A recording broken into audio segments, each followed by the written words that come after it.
back to Heels, Pops, and Chair Shots, Wrestling's Entertainment Champions.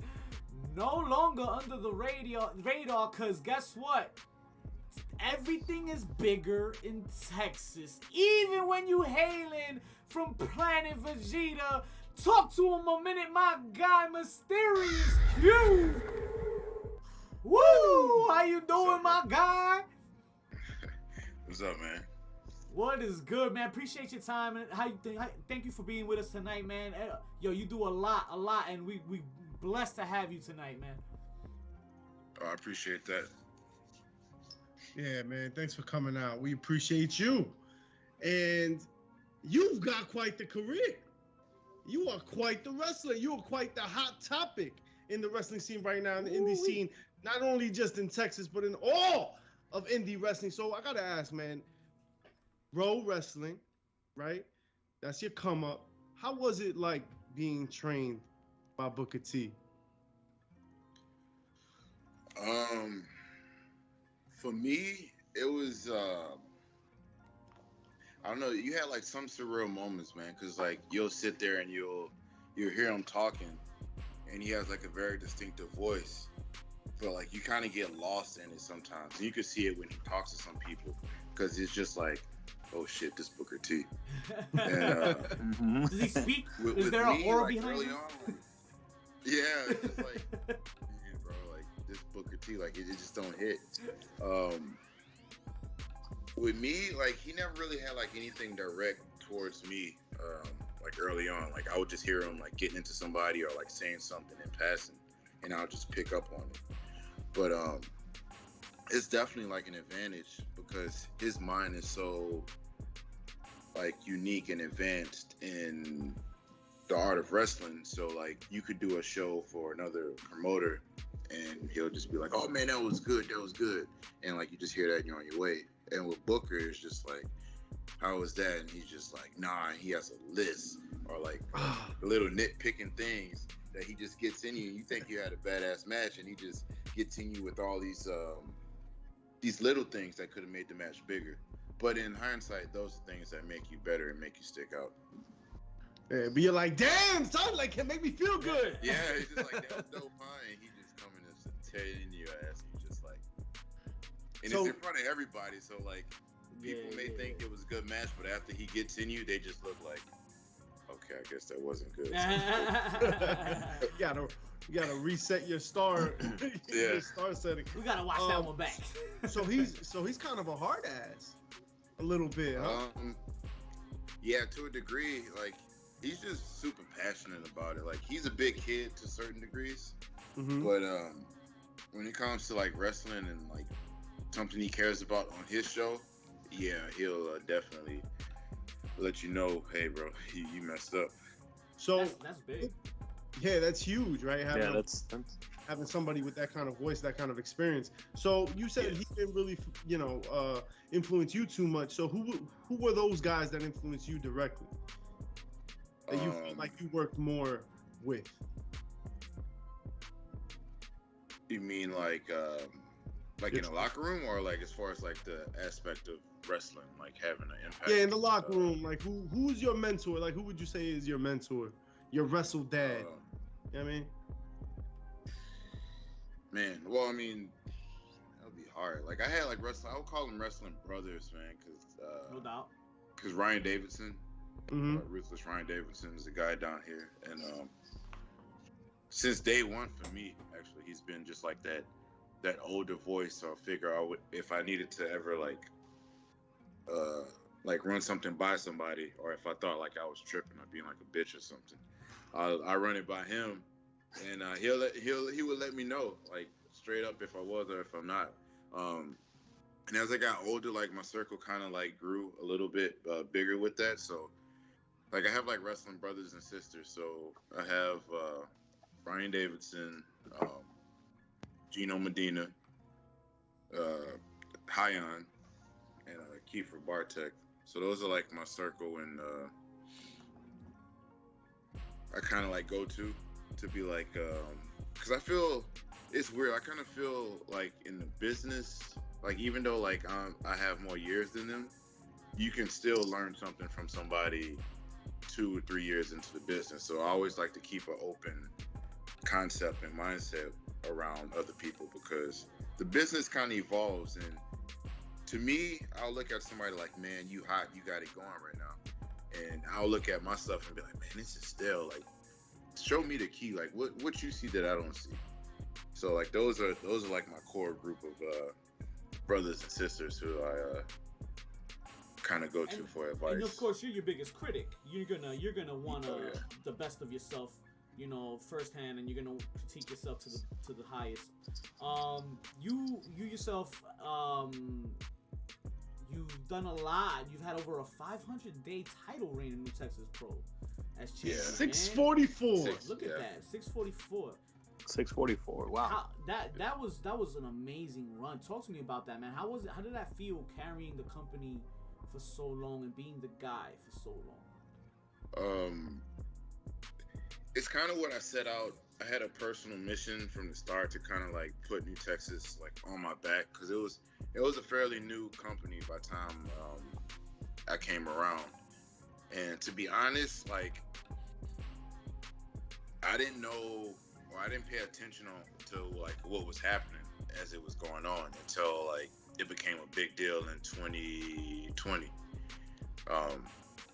Because I was just out there just trying to have like good matches and trying to draw attention to the product.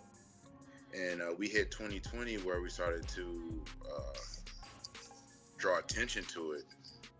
And that concept behind it, the promoter was like, man, I think people get behind numbers. So we're just gonna say like, hey, we're gonna start counting the days that you've been like a champ. So that drew more allure to the company and me as a whole. So it's kind of like we're helping each other out with that. And going with that, you kind of just talk shit on the on social media about like, hey, who want to come try to end it? And I had like a lot of people like really come in like trying to like throw their names out in a hat to come and wrestle me in New Texas. Hey, so it's pretty cool. What's up? That's good. That's man. I You were love making that. noise. Hell yeah. Well, you could tell you were making noise because this year that list came out of the PWI top 500, and you were ranked 205 on that list. How does that feel? What went through your mind when you found out that you were ranked at 205?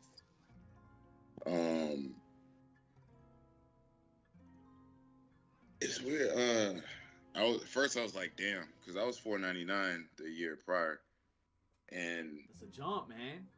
yeah, and that was like the pandemic happened after the first year I got in, so I was like, man, I'm probably not going to even be ranked the next year. And I sort of saw names of like people that I was cool with, so I saw like Brian Keith was ranked in there high, and I saw Gina Medina in there. And I saw my number, and I was like 205. Like, oh shit! Like, is this a screw up or what? I saw that, and it, like immediately in my head, I was like, price went up. Yeah. Let's go, man. Let's go. That's what's up, man. Yes. That's beautiful. That's beautiful, bro. And you talked about the pandemic and all that, and that big effect on everybody, man. Talk to me about 21 though, man. What are some aspirations for 20 for closing out the year, and then maybe some for 22, coming into the new year. Closing out, man. I'm really trying to get my footing back. I kind of feel I got injured. It was maybe like in the summertime, so I've been like still wrestling on a high ankle sprain. Oh shit, that's crazy. Yeah, that's rough. So when it's weird because I had to kind of adapt my style. I didn't want to quit because things just been going so good. So I kind of had to my style like turn it down a little bit. But in doing that, I feel like I kind of been falling off. So I'm just trying to gather like my footing towards the end of the year and have a few bangers so I can get back up there and like the social media talk about everything that's going on. Yeah, 2022.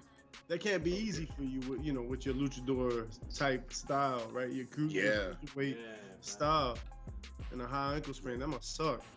It kills it, yeah, because all of a sudden, like, I mean, some people may think it's boring or working more big manish, and like it's not my style, sort of. So like they'll I don't know. I just feel like I'm not getting like that grasp that I had like in the early part of the year. So if I could just like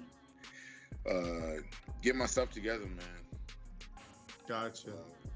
By the end of this year and have some bangers, I'll be all right. And then what's 2022 look like for you? Or what do you want it to look like? Well, before Ring of Honor did what they did, I was thinking like, man, I could be signed by the summer of 2022. I probably still can. That's what I'm just putting out there in the atmosphere of the universe. That Definitely. Fuck yeah, you can. Have you seen your matches? God damn it. I do, and I critique the hell out of them.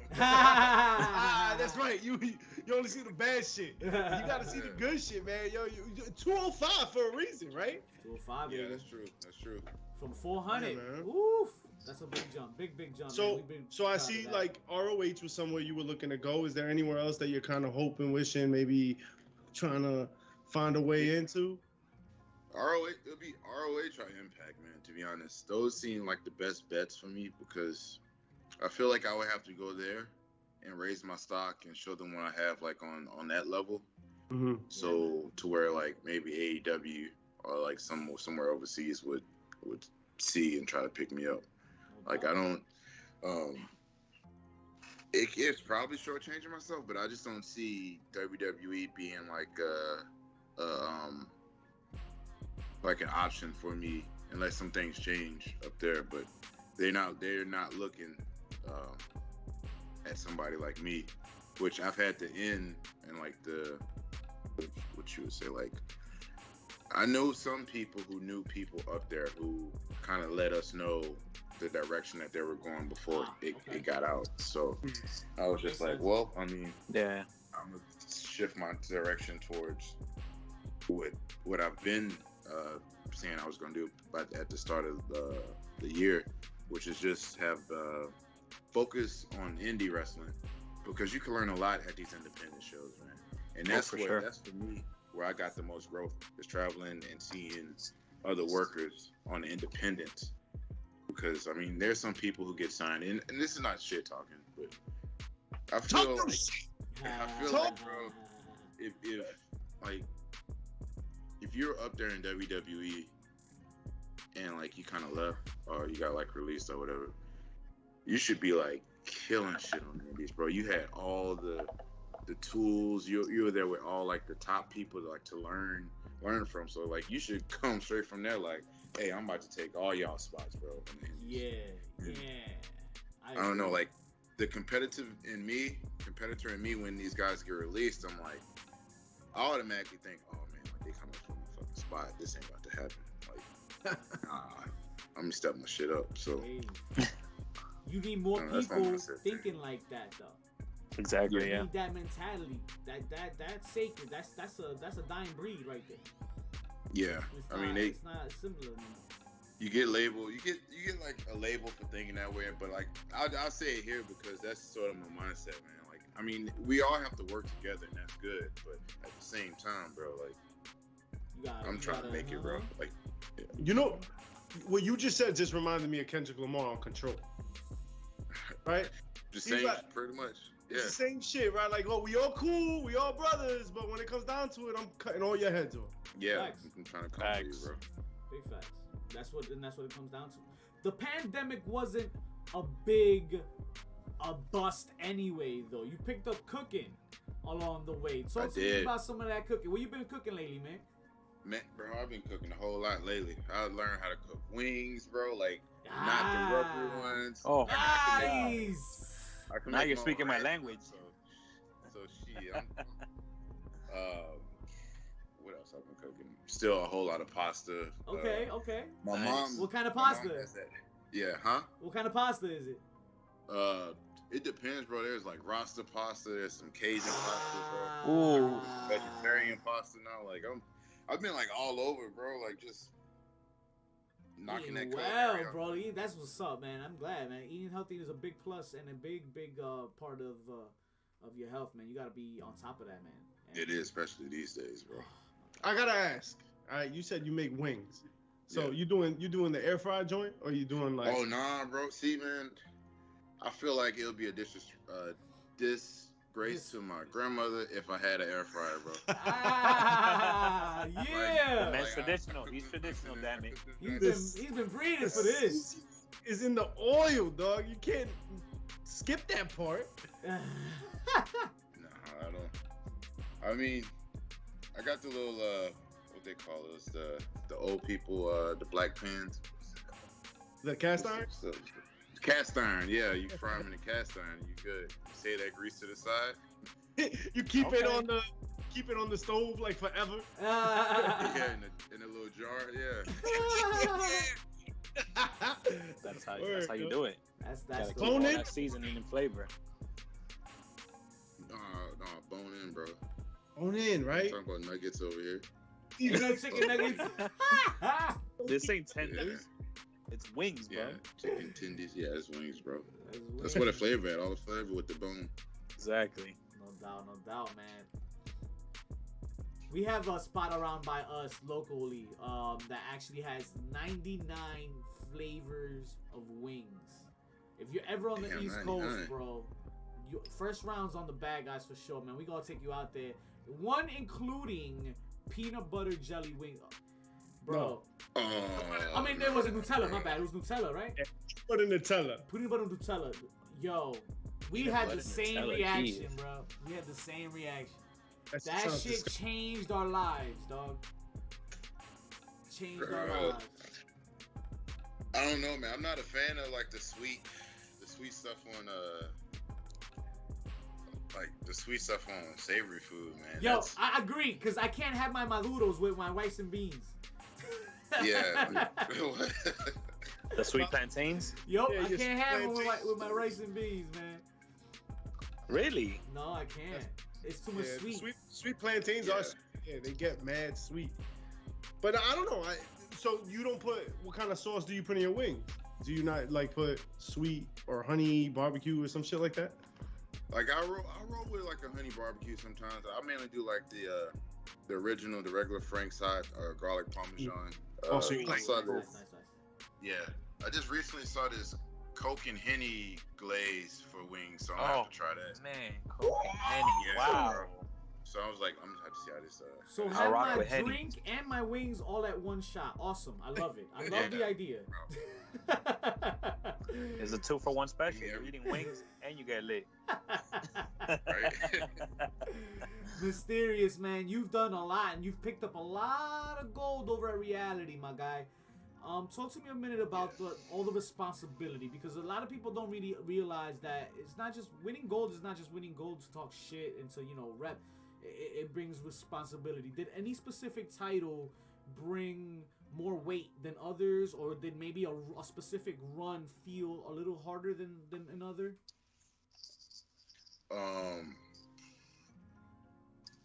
I would say I knew the first time I won the heavyweight championship at Reality of Wrestling, I kind of knew that they would give me the ball, but at that time, man, I knew that like I was good.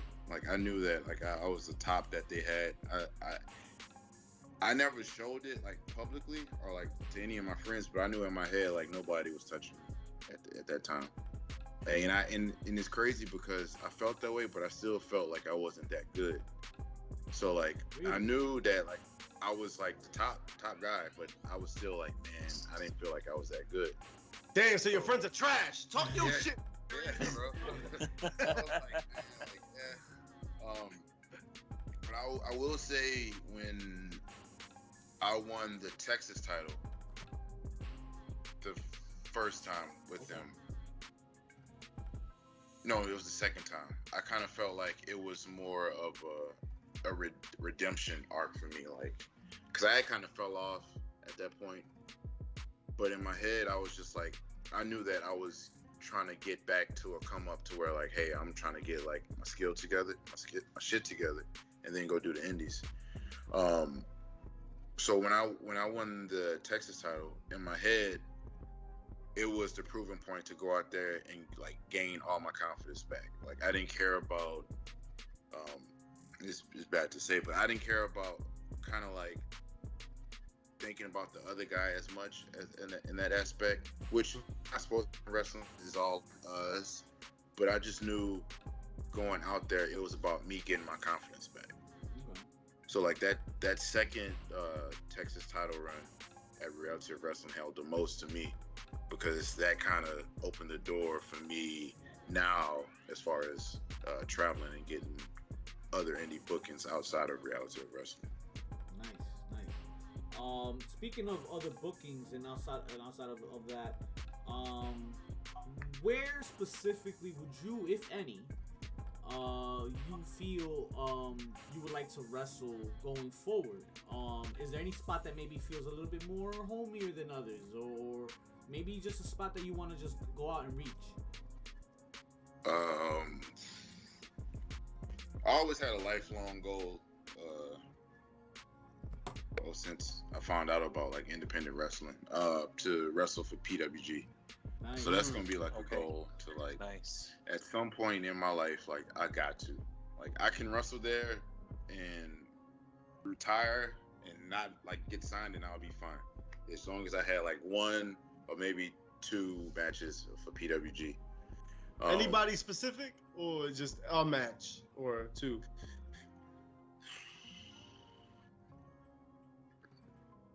Yeah, I'll say probably you give me Bandito and PWG. Oh, okay. Maybe like Alex Zane. Oh, the sauce. Yeah.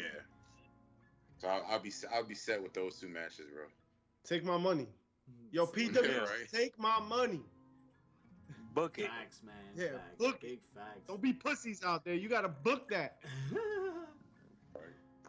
I'm here for it. Take my money, man. We know very well about the Texas banger you had with Brian Keith.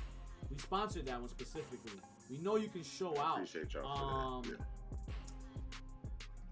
In this business, it's very critical to stay healthy, right? And it's very important that you take the precautionary steps, there's no really precautionary steps you can take in the ring at the time, but things happen and they're unexpected. And when these things happen, is there any anything you do, or is there any specific way that it makes you feel inside the ring, like when things like this occur to you? Maybe an injury, maybe like a bad timing or something like that. It's weird. Like if there's like you mean like a botch or something? Or yeah, like a botch, maybe like a botch or something like that. Yeah. I don't want to go out and say botch, but I mean, yeah, those happen too. Most times, if there's a botch, I'm like, I'm just sort of thinking like, how can I recover real fast? Like I don't freak out anymore. I just think like, all right, cool. How we recover? Injuries, that's different, man. Like I started thinking about all the future bookings that I had set up. Damn. Because I'm thinking like, man, can I make those? Nah. And then next I'm thinking, my job, like, can I work? Because like if I can't work, like I'm screwed, bro. Right. So those are like the two mindsets I have. Like if something like that happened, like if a mishap happens in the ring, I'm more.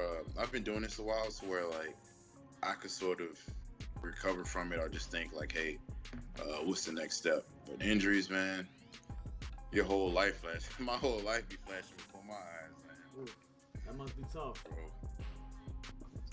Anything specific like you remember like that happened to you like in the ring in that like that specific moment?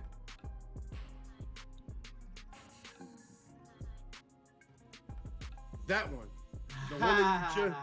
The one that got you nodding your head. Yeah, tell us that story. No, I'm trying to, because there was a match. I wrestled Calvin Tankman and Gino Medina at New Texas. Nice. And me and Gino were just going because he's good. So like every time we wrestle, we just be going. And there was a wet spot in the ring from like Tankman, and I went to like leapfrog and do a roll, but I slipped, so like I landed like straight on my head. Boom. And I didn't remember shit. Like, oh damn! You could just tell, like on the match, like I was going, and then I was just like out, And so like Gino's hitting me and he's chopping me to trying to like wake me up. And he got to a point to where in my head I'm just thinking like, why this motherfucker hitting me, bro? Like I didn't know where we were like in the match, dude. Like, and that match is, I look back at it and it was scary, dude, because there's a part like I'm just walking around the ring, like supposed to be getting to a certain spot, but I'm just walking around the ring just like lost. Damn. And like Tankman's telling me I guess whatever to do. But I don't know, there's moments like that where I'm just like, you just don't know what the fuck's going on, bro. Like I think that's the best one to where like you really can't think of what's going on because you don't know what's going on. And you really at the trust of your opponent, right, and your partners in the match. That kind of blow has to do something to your mental, right? Like I mean, hopefully it didn't affect your confidence or whatnot going forward with this. How long ago did this happen? This was the Astroworld show that we had. Well, the name of the show was Astroworld. So I think that was March. Last March. Yeah. Wow. I mean, and you've been banging since then, man. So I mean, that's great that it hasn't really affected your confidence like that. To a degree, like I don't do that moving, like that it was used to be like a leapfrog roll drop kick. I haven't done that shit in a while. So. I mean, but adjustments are adjustments, yeah. You got, you don't put that one away with the fucking all the. I was like, I'll work on that later, bro. Yeah. Avoid all the Calvin wet spots. Yeah, that leapfrog roll, because like some people made a meme, like Chris Bay made a sort of a meme about it because it was like that. There was this video, man, of this old black guy trying to like dance. I think it was Vegas, and he was doing something. He was like, "I bet you can't do this," and he tried to do like a flip. Flipped on his back. Yes. Yeah, that's exactly how it happened with me, man. Oh man, yeah, that was a rough spot to watch. Yeah, so I look at it and I laugh and I'm like, damn, bro, like, that shit happened to me. Yeah, but I mean, it could have been worse. It could have been worse. Could have been worse. Yeah, my neck was fucked for a minute, a hot minute. Yeah, what was that recovery like? Bro, it sucked, man. To be honest, I didn't really get it fixed until, thank God for these people. There's I give them a shout out too. The Modern Wellness Health Center. They're these this couple, Mars and oh man, I'm forgetting this girl's name. It's Mars and man, maybe me. I forgot this girl's name. Yeah, I'm sorry. But they normally come to like all of the North Side shows in Dallas, in Texas, and they'll be back there and they'll work on you, like give you like massages and stuff, or just like the therapy and treatment.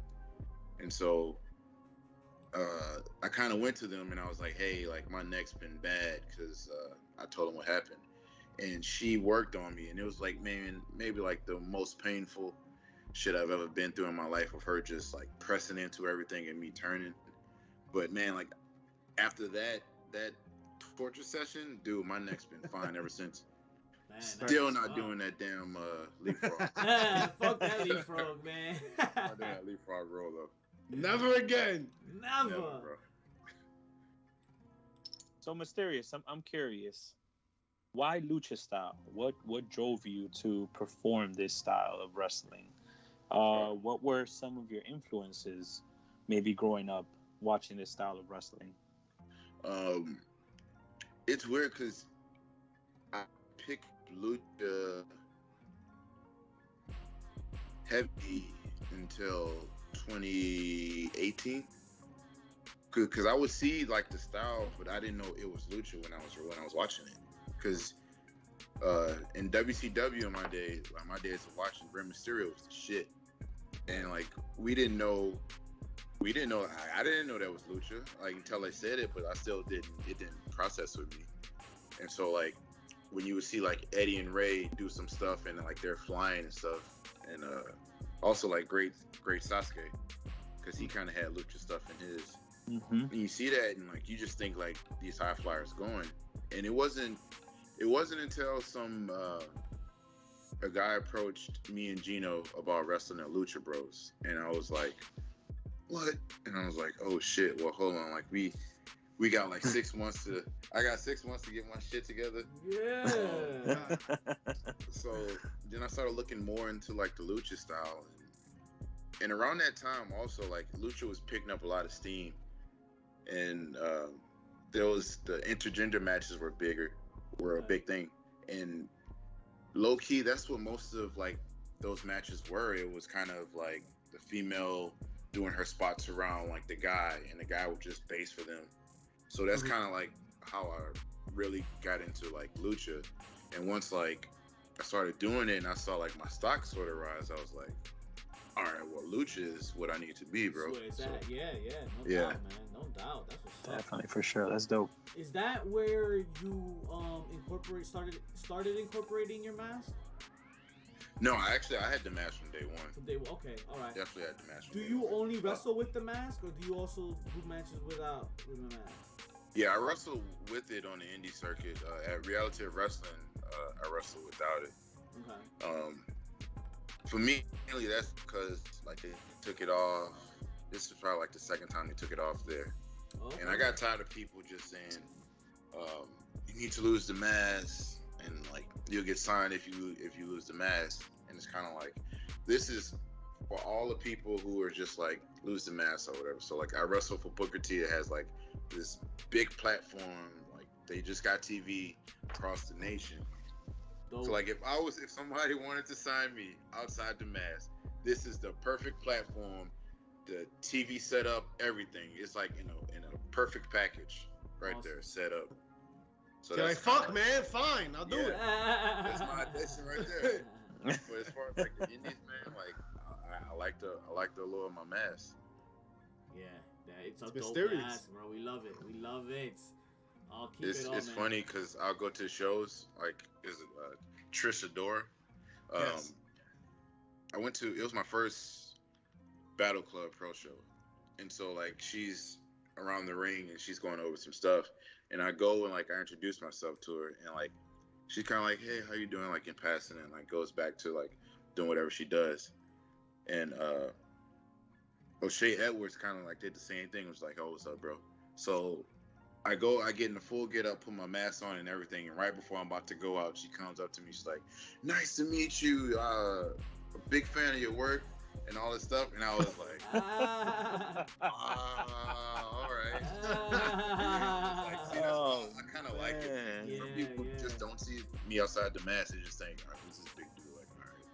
Then I put the mask on, like, oh shit, you Mysterious Q? So, like, Man, that's crazy. That's not. I think that's a little funny little story. Oh man. Yeah. That's awesome. For all the motherfuckers that told you to take off your mask. Yeah. This shit is recognition now. Now people notice it. Yeah, I think I get more stuff like in the mask than I do outside the mask. Like people just say that because it's different to say like, oh, all right, well, take the mask off. You take it off, then what's next? I already gave you what you wanted. Dope.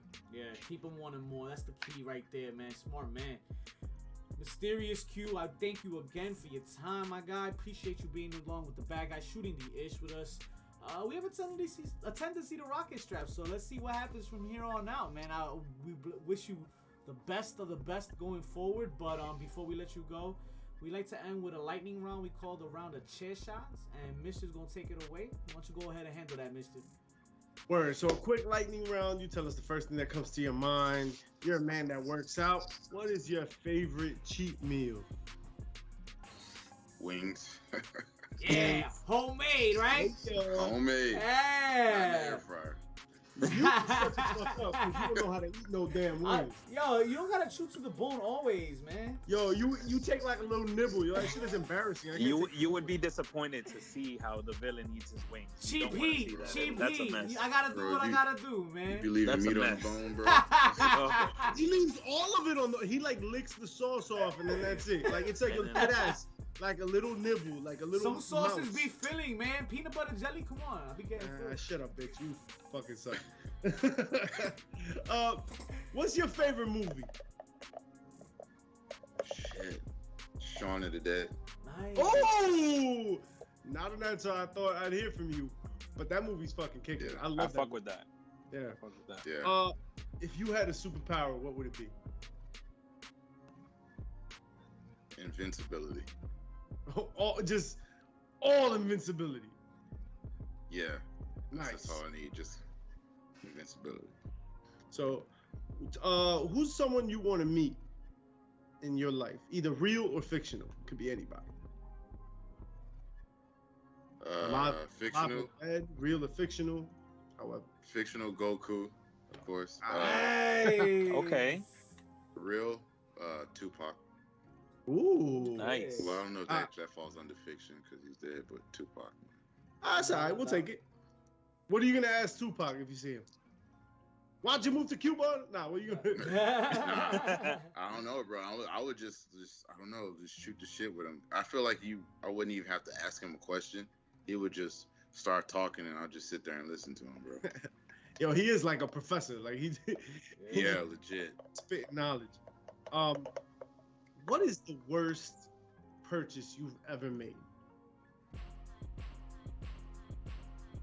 Like, I got a couple dollars. I want to buy this shit, and then you look back and you're like, "What the fuck? Fuck did I do?" It definitely wasn't a deep fryer. Nope. Definitely wasn't a deep fryer. Damn. I don't know, man. Maybe some horrible dog treats. Oh, okay. Ooh, Okay. what kind of dogs you got? I have a pit and a lab. Oh, Nice. nice. It would have been hilarious if you said you didn't have a dog, and then I would have seen it. Why? That would have been a bad purchase. It was a bad purchase. That really would have been a bad purchase.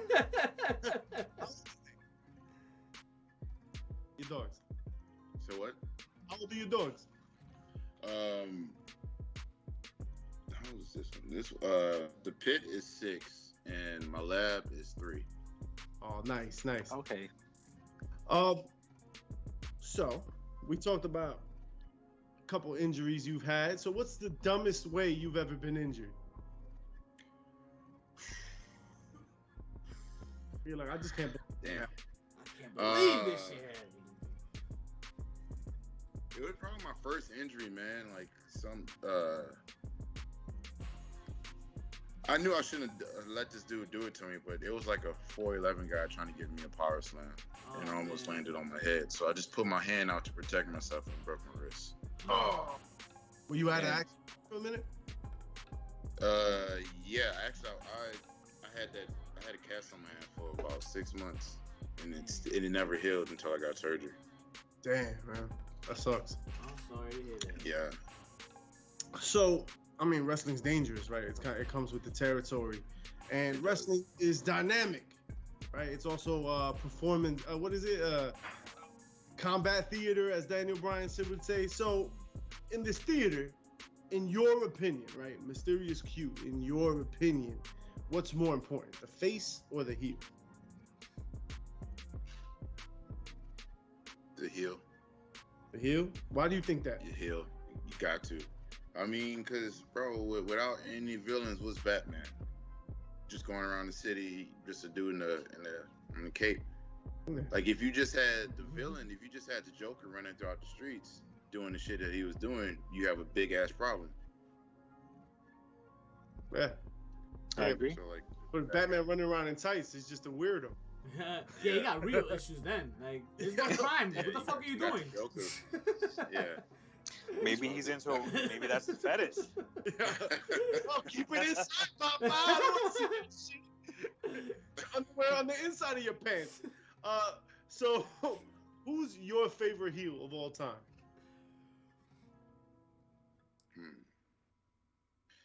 Stone Cold in he was like the 2001, 2002 era when he was like the bionic redneck. That version of Stone Cold was like my best heel ever. Awesome, man. Awesome. So what's your favorite role to play?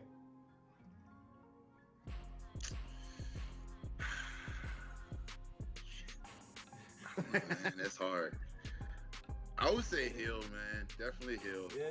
Yeah. Cause I could just say whatever or do whatever. Does the mask come off when you go heel? Yeah. I'm talking my shit too. So, Okay. in the mask, like when I'm a face, like if a fan like being a smart ass and still not feeling me, like I kind of like really can't go heel and talk shit. Although like now I don't care like I would. Talking shit from the jump. Little kids too. Anybody can get it. I roast y'all. Yes. Do you have any pre-show rituals? Anything like you do just to get ready to go out the curtains? I don't, man. It's where a lot of people do. I don't. Like I'm just always just like in the moment. Maybe like goofing off. Like some people like to like bounce around, push ups or whatever. I'll just pour like some cold water on me or whatever. But that's about it, man. I really don't have a pre-match ritual. Like I get into everything during entrance. Then after that, like I'm set. Nice. So like you go into like Q mode once you hear that entrance music. You're like, bam. Yeah. Once I hit the stage, then I'm like, all right, cool. Like we here. Like once I hit the stage to the ramp, now I'm in Q mode. Oh man. Well, Q mode. We appreciate you, dog, man. We really appreciate you taking the time. You know what I mean? You're a busy man. So thank you so much. What do you want to say to the fans? Here's your open platform. You got some time. Sell your thing. Let them know where to find you. Let them know. Y'all go follow me on Twitter under Mysterious Q. Go follow me on Instagram under Mysterious Q. I have my merch store at What a Maneuver. The link will be in all my social media platforms. Go check out my merch. Buy like 10 of them shirts. I could get them and you could get them in hoodies too, because it's about to be cuddling season. So nice. Cuddling. I'm gonna pick you up about 10 of them. Yeah. Repping respect the talent. And promote me to your local booker, your local promotion, because I'm trying to get out. Say no Like more. Easttown. Say no more. The bad guys will definitely help with that as well. We got a couple of friends that we in some places. Maybe we could put in the word or whatnot. So hopefully we get you out here in the East Coast, man. We love to have you, bro, for sure. Yeah, definitely. I'm trying to go back out there. I love the East Coast, man. Yeah. Q. Again, thank you for your time, my guy. Yes. My fucking guy, So, Q. I appreciate yes. you, man. Thank you so Definitely much. go get some heat. Yeah. For Yo, no lie, my guy. If you ever come out here, please reach out. First round's definitely on us, man. We'll show you a good time, kicking and all that, bro, for real. We know the strip club's up here. We got you. Yeah, man. Get lit. Get lit. Also, we're gonna be going to some shows. We're gonna be doing I believe it's is it gonna be JCPW? JCW. We'll be at some shows. We're gonna be talking to some people, and we'll be short as hell to put in a word for you, bro. Yeah, put in a good word. Definitely, bro. I Yeah. would seriously appreciate that, man. Yeah. All right, man. No doubt, man. I appreciate your time again, man. You have yourself a great night, and nothing but blessed Y'all too, for bro. the future, man. Appreciate you for doing this, man. Thank Nothing you so but love, much. brother. 100, bro. I appreciate y'all, man. No doubt. All right, man. Take it care. easy. Have a good night. Yeah, subscribe and like, hit that button right now. All right, follow us on Twitch, SoundCloud, iTunes, your mother's